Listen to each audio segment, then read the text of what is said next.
প্রথমে এসকিউএল কমান্ডের সাথে আপনাদের পরিচয় করিয়ে দেব, দেন সেই কমান্ড আমরা সরাসরি কোডিংয়ে ব্যবহার করব।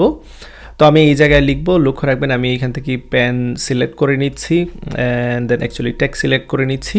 ডিলিটের জন্য যে কমান্ডটা লিখতে হয় সেটা হচ্ছে delete and then from and then টেবিলের নাম দিতে হবে। তো আমাদের যে টেবিলটা রয়েছে সেই টেবিলের নাম হচ্ছে বুক, সো এখানে আমাকে লিখতে হবে বুক। দেন ডেফিনেটলি একটি কন্ডিশনের উপর বেস করে আমরা কোনো একটি বুককে ডিলিট করব।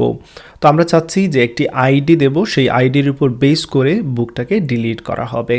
কারণ আমাদের টেবিলে হয়তো বা 100 বুকস থাকতে পারে বা থাউজেন্ডস অফ বুকস থাকতে পারে, বাট আমরা স্পেসিফিকলি কোনো একটা বুককে ডিলিট করতে চাচ্ছি। সেক্ষেত্রে সেই বুকের আইডিটা দেওয়া এখানে খুবই ইম্পর্ট্যান্ট। তাই আমরা এখানে কন্ডিশন ব্যবহার করব এবং কন্ডিশন যখনই ব্যবহার করার প্রয়োজন হয় তখনই আমরা ওয়্যার আমরা ক্লোজটা ব্যবহার করে থাকি।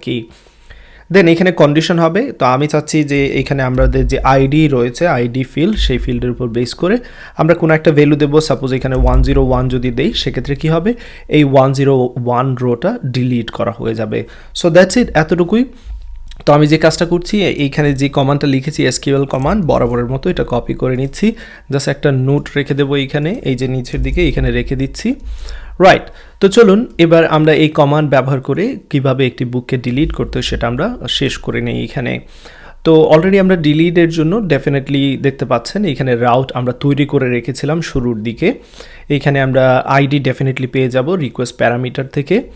অ্যান্ড দেন ডিলিট করার জন্য যে কমান্ডটা রয়েছে সেটা এবার আমরা ব্যবহার করব। তো আমরা যে কাজটা করব, উপর থেকে জাস্ট এখান থেকে আমি কপি করে নিচ্ছি, আমি যেহেতু এখানে কিছুটা জিনিস আবার রিইউজ করব, অ্যান্ড ডিলিটের এই জায়গায় আমি এখানে পেস্ট করে দিচ্ছি। তো এখানে আমার আসলে চাইলে এটা রাখতে পারতাম, যেটা ডিলিট হয়েছে সেটা আমি দেখাতে চাচ্ছি রিটার্ন ভ্যালু হিসেবে, সেটা ডেফিনেটলি পারবো। সো আমি এখানে আপাতত দিচ্ছি ডিলিটেড বুক, যে বইটা ডিলিট করা হবে সেটা আমি রেসপন্স হিসেবে সেন্ড করতে যাচ্ছি। যদিও এটা খুবই ইম্পর্টেন্ট না, ডিলিট করাটা হচ্ছে ইম্পর্টেন্ট, বাট ডিলিট করার পর আমি জাস্ট একটা রেসপন্স সেন্ড করতে যাচ্ছি। দেন যেমনটা বলেছিলাম যে কোয়েরিটা আমরা ব্যবহার করব সেটা নিশ্চয়ই আপনারা অলরেডি বুঝতে পেরেছেন। আমি সেই কোয়েরিটা এখানে পেস্ট করে দিচ্ছি, যে কোয়েরিটা আমি অ্যাকচুয়ালি কপি করেছিলাম। তো আমি অবশ্যই এখান থেকে চাইলে কপি করতে পারতাম, বাট আমি আবারও লিখে ফেলছি এখানে ডিলিট অ্যান্ড দেন ফ্রম দেন টেবিলের নাম, আমাদের টেবিলের নাম হচ্ছে বুক, ওয়্যার আইডি, আমরা যে আইডিটা দেবো সেই আইডির উপর বেস করে। সো আইডি এখানে স্ট্যাটিক হবে না, ডাইনামিক হবে। তাই এরকম আমি ডলার সিম্বল দিয়ে দিলাম, এবং নিশ্চয়ই মনে আছে এই ডলার সিম্বলের পরে কি হবে, যেটা আমরা প্রিন্ট করতে যাচ্ছি সেটা একটা এর মধ্যে রেখে দেবো। That's all. সো কাজ আসলে এতটুকুই, খুবই সহজ না? ডেফিনেটলি আশা করি বুঝতে পেরেছেন বিষয়টা।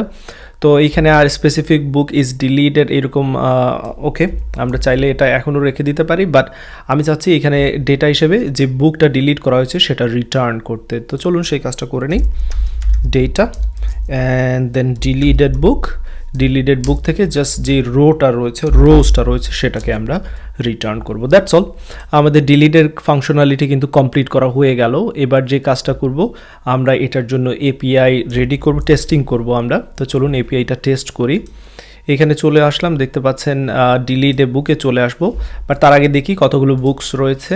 অলরেডি আমি দেখতে পাচ্ছি এখানে 2টি বুকস রয়েছে।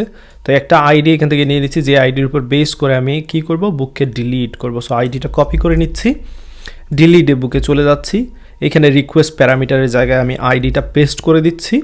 সো আমাদের এপিআইটা যেমনটা ছিল /books দেন কোনো একটা আইডি আমরা দিতে পারবো, অ্যান্ড দেন সেই আইডিটা আমরা এখান থেকে রিসিভ করে সেই আইডির উপর বেস করে আমরা বুককে ডিলিট করছি। যদি সব কিছু ঠিকঠাক থাকে তাহলে যে বুকটা ডিলিট করছি সেটাই রেসপন্স হিসেবে আবার আমরা সেন্ড করছি। তো সেন্ডে ক্লিক করলাম, এবং এখানে বলছে যে স্পেসিফিক বুক ইজ ডিলিটেড, কিন্তু যে বইটা ডিলিট করা হয়েছে ইমিডিয়েটলি সেই ডাটাটা এখানে কিন্তু আমরা এখান থেকে পাইনি।